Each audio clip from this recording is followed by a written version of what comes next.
Hey there. Long time no be here for Life on the Light Side. I'm so happy to be back. And I was very happy to do my work with Unity last week at last 2 weeks actually. Popped in last Friday before last, I think. But it was good for me. And I missed you. And I missed doing our afternoon video.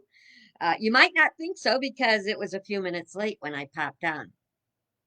Isn't that what is it about time? Time is so subjective because, first of all, an hour watching a great program or having a conversation with someone you love, that goes by like that. And an hour in the dentist chair, that's like 8 hours long. Go figure. So I wound up being just a couple minutes late. 1 minute I had plenty of time, and the next minute I have no idea what it went.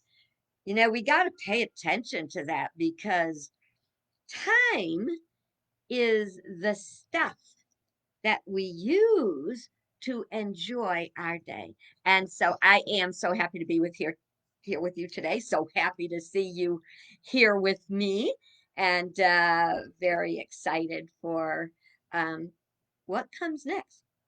So today, of course, I always want to remind you, this is the first time you watch this. You can go to YouTube and subscribe, and you can be sure you don't miss one, and you can see the previous ones. Got to tell you again, that missing few minutes, I just realized as those words came out of my mouth, I did not post the previous one I did on Friday and maybe a couple of ones before that. I better get to it before they go out of my mind altogether. So, anyway, welcome back. Hey, Cheryl, always good to see you. And all those who I can't see, who either they're not here with me this minute or they don't show up because they didn't make comments. Do feel free to make comments or ask questions. So let's begin today with the National Day Calendar. And today is Mom and Pop Business Owners Day. They've had a rough ride lately. And ever since COVID, their people couldn't shop, they couldn't be there, they couldn't go to the restaurants. Now I did my best to to help support them, buying gift certificates, or if it was a restaurant, ordering takeout, or stuff like that. Of course, it's hard to order takeout when you don't go out. You know what I'm saying? Yeah, but I would have someone pick it up for me or whatever. We actually have a little company in our in our surrounding area called FUD Food, and you order online from any one of a number of restaurants that are local, and for $5 plus the tip, they will deliver it to you. Can't go wrong with that. And what is that? That is a small business with a small business owner. Let's remember to support them however we can. It is a day for acknowledging people we tend to not really devote time to thinking about. And as much as, today is Vietnam War Veterans Day. Now, yes, we have the holiday that is Veterans Day, but there's something different about the Vietnam War veterans. Anybody that goes to war suffers in a way that nobody should ever have to. War is a wasted effort. Yeah, we think we're protecting ourselves, but it can't hold a candle to peace and interdependence, which is what we are looking for. It's really funny. You hear so much in the noise. It is noise sometimes. It's nothing but noise. In the news today, you hear a lot about China. Positive, negative, bring our jobs back. China's good, China's bad, but China's where we get most of our stuff. Try to find, you go to the store, go to any store and start looking for where it's made. And chances are it's China. And they did not come in and steal the business. We gave it to them because we want more stuff, cheaper stuff, more stuff, cheaper stuff, more stuff, cheaper stuff. That's called rampant consumerism. Right up there along with planned obsolescence. It ain't doing us no good at all. So, we don't want to have a chip on our shoulder about, China got our jobs because we gave them to them because we didn't want to pay the wages to have them made in America. Think about that. We wanted cheaper stuff so we could have more stuff. I'm going to tell you something, especially since I'm working on minimalizing less stuff, better stuff, less stuff, stuff that was made by a person, stuff that would be biodegradable if possible. It's all out there. So we really want to look at our consumerism. How did we get there? Let's go back to the Vietnam War Veterans Day.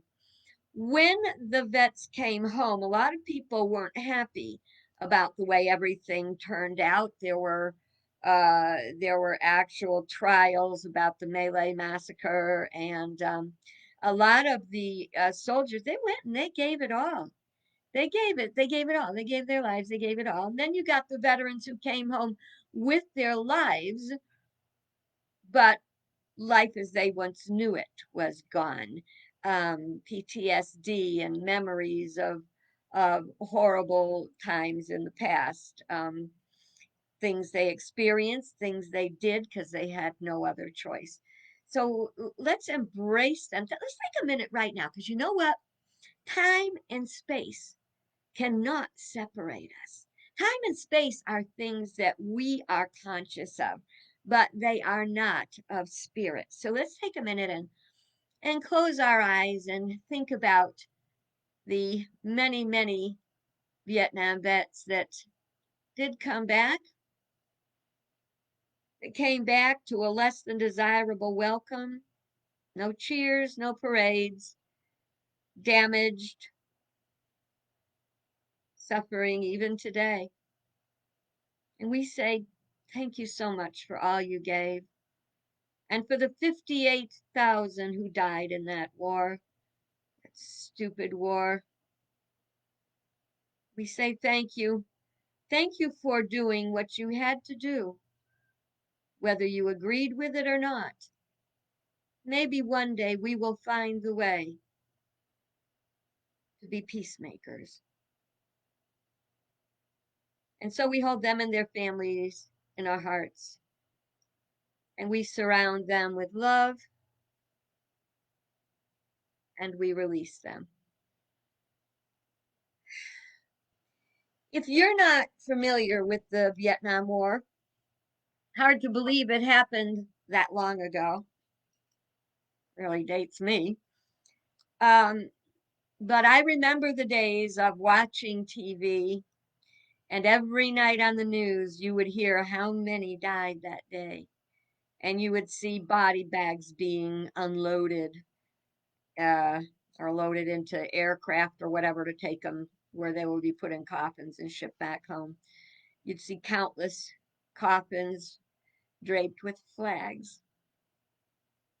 War, it's that old thing about the man who ran out into the street and he said, God, why are you making this happen? Why is there this suffering? Why is there war? And God said, I didn't make war. You did. And we've been making it for a very long time. And it's time to think again. Maybe. Let's start with prayer because prayer always works. So always remember every day to pray for peace. Okay, so I invite you to research the Vietnam War if you're not familiar with it, okay? Today is also lemon chiffon cake day. I'm not having any. I would, but I don't have time. I've got to get the campground newsletter out because we're getting ready to open. But I did read a little bit about lemon chiffon cake and the fact that when it was made, one of the things that gives it its special texture and everything is the fact that it's made with oil. And previous to that, to chiffon cakes, there was no such thing as putting oil in a cake. You always use solid shortening, which apparently that's the chemistry of cooking. That there's a difference. So having that oil in the cake does make a difference between a chiffon cake and a regular cake. And the man who developed or created or whatever the first lemon chiffon cake started out with liking angel food cake and said, but there's got to be a way to make something a little more flavorful.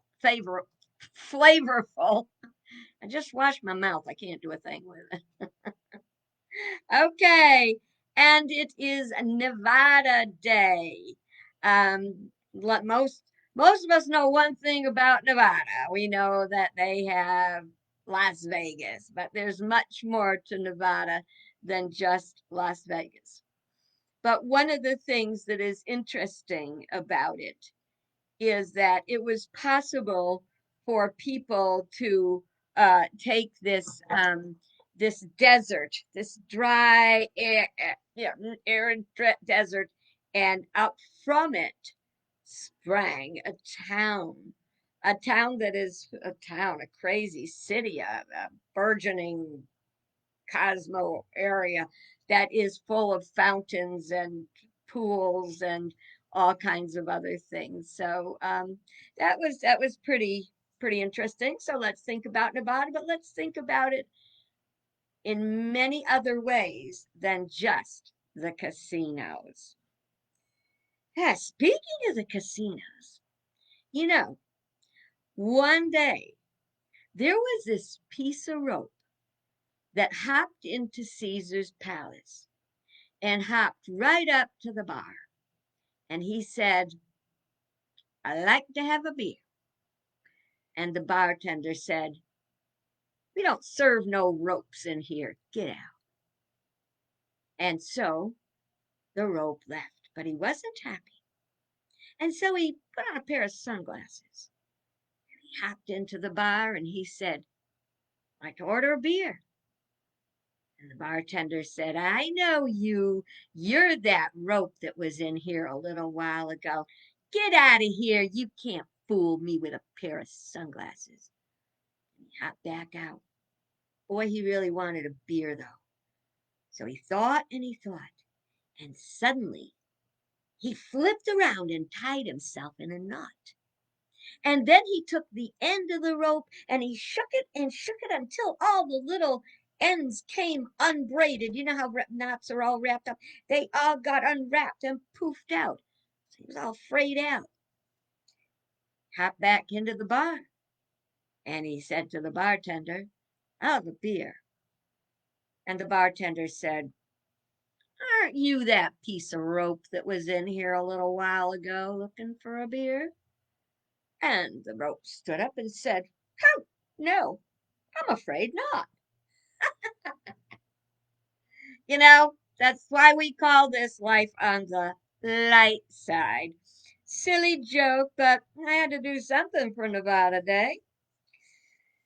Okay, so it is Holy Week. Holy Week started on Sunday with Palm Sunday. And the year's been going by so fast, and I think Easter's kind of early this week, so it really surprised me and took me by surprise, I should say. I wanted to tell you about my very first Palm Sunday. Um, I ordered the palms for the church, and it was my first year in ministry, and I was getting ready to go to bed the night before, and I suddenly remembered I forgot to pick up the palms. Palm Sunday with no palms. So I actually called the florist thinking I would get an answering machine so I could, leave them a message. Is it possible for me to pick up the palms on my way to church? Someone answered and they said, I woke them up and they said, yes, yes, we will. Let us know when you'll be there and we'll let you come get the palms. And they did. And one of my congregation members went and picked them up, which was such a blessing. But oh my gosh, my first Easter in my first ministry, Palm Sunday, and I had no palms. But I did in the end. So everything turned out okay. Anyway, during this week, it is our, we go into Holy Week and we decide we're going to do some things different. And, I've been talking lighten up, lighten up, lighten up. And one of the things, do you remember a promise I made a little bit ago when I promised that I would let go of a bookcase? And I started, and how hard it was? Well, the bookcase is gone, and the books are gone. We have a place at our transfer station, aka the dump, and I donated a big box of books to that. It is open. I called and confirmed that it's open, and then I shipped 2 boxes of books to a church, I think in Wisconsin, uh, or Michigan or something, that had a fire and they lost their library. So one of our Unity churches got a bunch of them. And I have a stack of books I am committed to reading and have started to read them. Not a whole lot. I got one bookcase left. I feel so light. And you know what? I kept going. When I um when I was letting go of things and I was looking for something and I looked under my bed and there was this big black suitcase. I said, "Ew, what is in there anyway?" And I pulled it out and it was some pamphlets and some premarital counseling booklets and the guide, so when you do the counseling, they have them fill out their booklets and then you consolidate the information and then you meet with them to talk about it.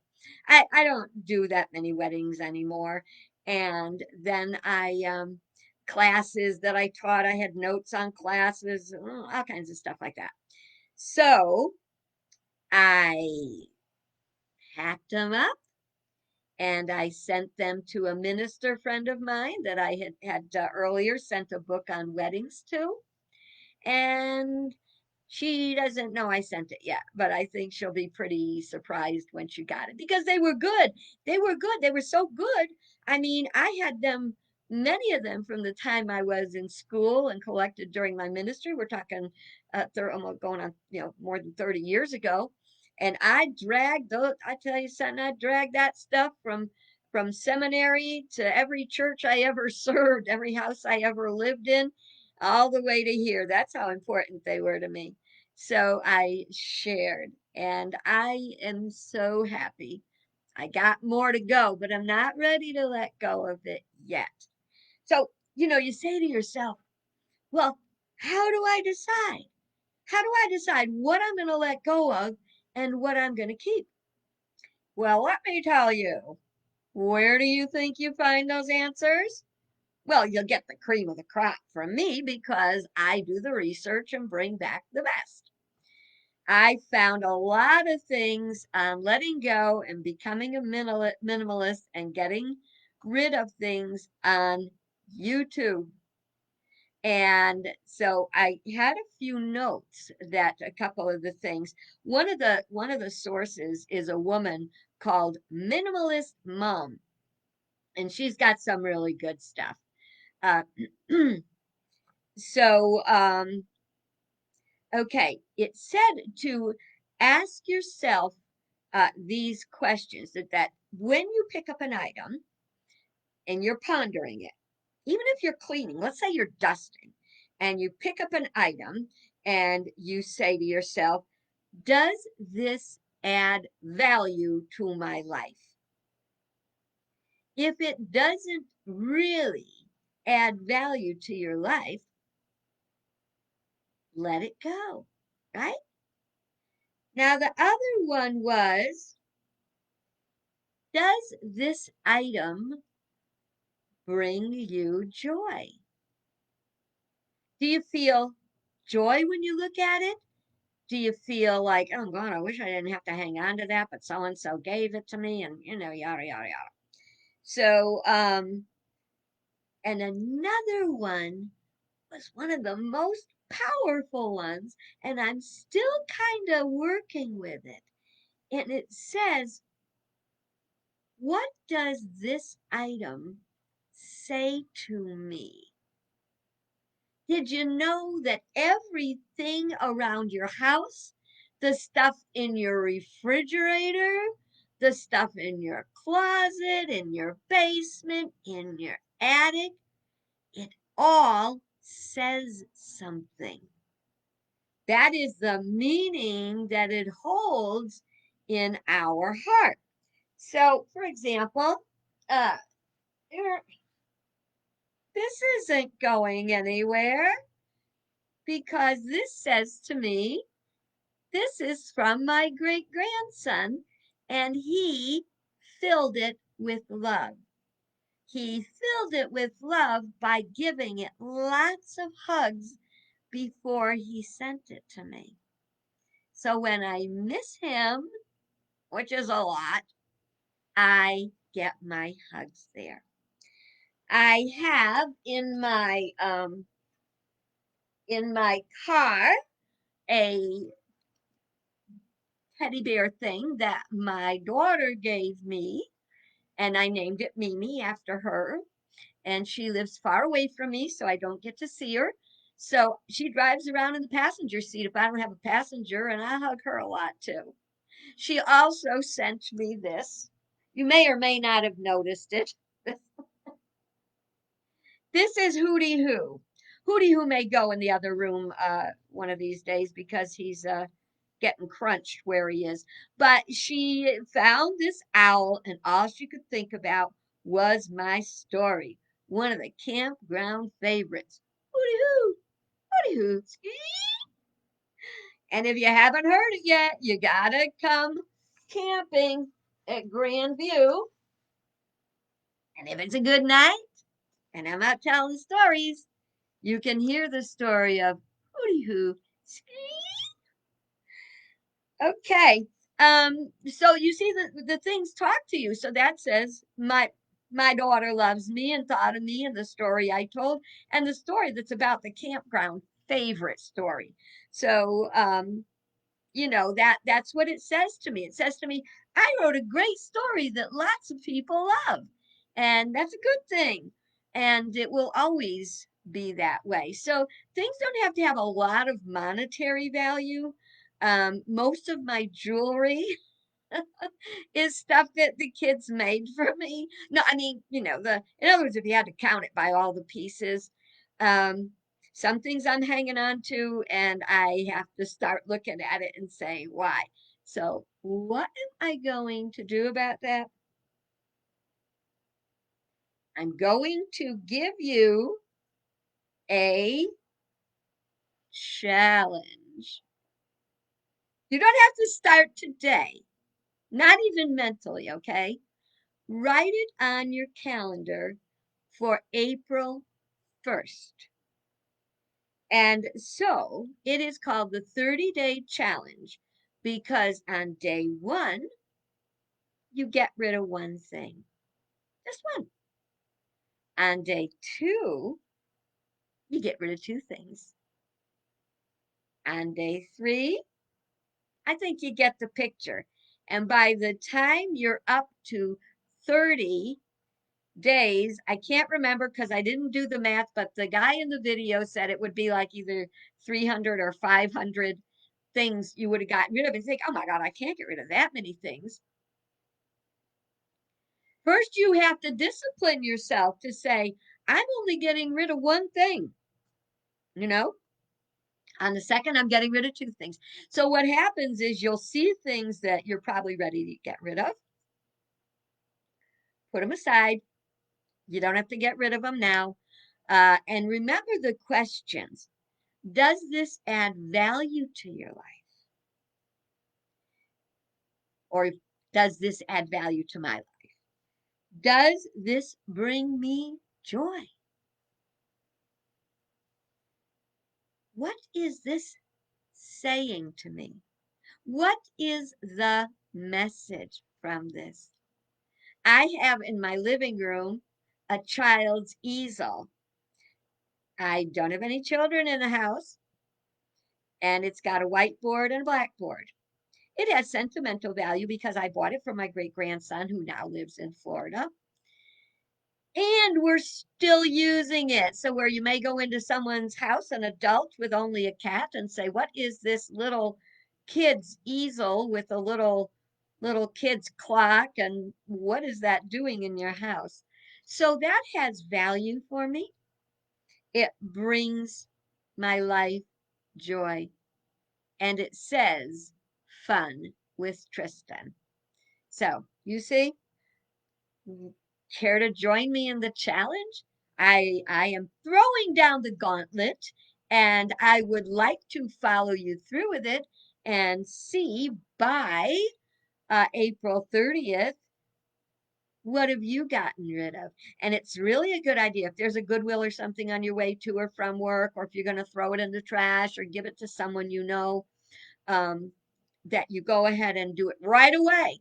Try not to even keep it in the house overnight, because if you keep it in the house overnight, you're not going to get rid of it. That was a primary lesson I got from getting rid of my books. Here is one of the biggest secrets when you have to get rid of books, okay? Take the book, put it in a box. Do not open it up. The minute you open that book, oh my gosh, I can't tell you how many times I would be, getting rid of the books, and I'd pick one up and I'd open it up. And I go, ooh, maybe I should hang on to that one. The point is, if anything happens and I really want that book back, I can eventually get another one. I'm sure I can find it on the internet, if nothing else. Um, I did have it happen when I was giving away books on a previous purge. Um, and I got rid of a book that I really, really, really loved, and it was called The Revelation Our Crisis is a Birth by Barbara Marx Hubbard. And not only was it a great book, but I'd written in it. I'd put all my notes and highlights and stars and exclamation points, and that stung. I didn't mean to get rid of that. So that was not a conscious thing. That was somehow it got mixed up in other stuff I got rid of and off it went. But I got a new one. So it's all good. So and then another question that you really want to ask yourself is, how might my life be better with less? How might my life be better with less? You know where that bookcase stood? Every time I walk by it, I'm like energized. I feel more spacious. I feel lighter. And so I would invite you to think about that in your life. You do not have to give away things that hold meaning to you, that give you joy. But you can get rid of the stuff that you're not getting rid of, that you're not using. You don't really like it, and you hang on to it because you have guilt. Because you don't want the person who gave you that item to feel bad because you gave it away. Chances are they'll never know, or they won't even remember they gave it to you. You know? So think about that. Also remember there's a very important law called the law of circulation. Everything is meant to circulate. And when you take something, like if you own something and you're using it, that is circulating it. If you have it and it's only collecting dust, you're blocking it. Someone else would love to use what you are blocking. Let it go and let them use it. If there is something you need, believe me, God, the universe, spirit will provide. So it was fun being back with you, and I look forward to tomorrow doing it again. So have a great day and a bright, beautiful, better than average day, in fact, and I'll see you tomorrow. Bye bye.